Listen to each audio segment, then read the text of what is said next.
Tonight, first responders who put their lives on the line every day to save lives and protect our communities.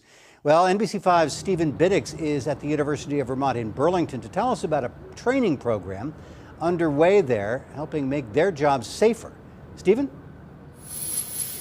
Yeah, well, today UVM concluded a two-day program teaching Vermont first responders the benefits of drone technology, along with ways to collect data to help the public.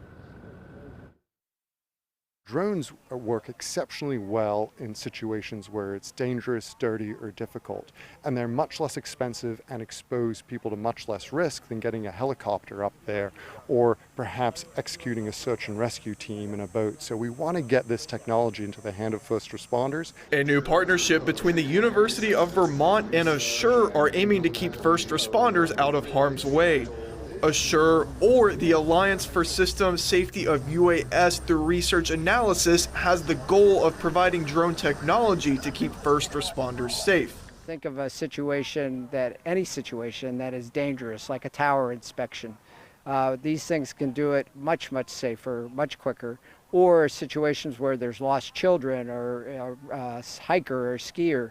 Fantastic system to help go find these individuals. Drones can also help emergency responders create a plan much more quickly in high-intensity situations. Drone technology can be instrumental during a disaster. It can improve decision-making during the disaster, and perhaps just as importantly, for the disaster response aspects of it, it can provide data and information. In addition to safety, these drones can help first responder units financially. They're much less expensive and expose people to much less risk than getting a helicopter up there or perhaps executing a search and rescue team in a boat. So we want to get this technology into the hand of first responders. Assure is also working to make sure the public understands that drones are here to help.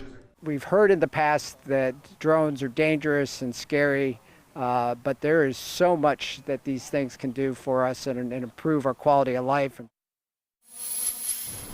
Now, Assure and UVM also told me that in active outdoor areas like Burlington, these drones are perfect for whether you're on the lake, in the mountains, or on the slopes. Drones are the quickest and safest way to find you. In Burlington, Stephen Biddix, NBC5 News.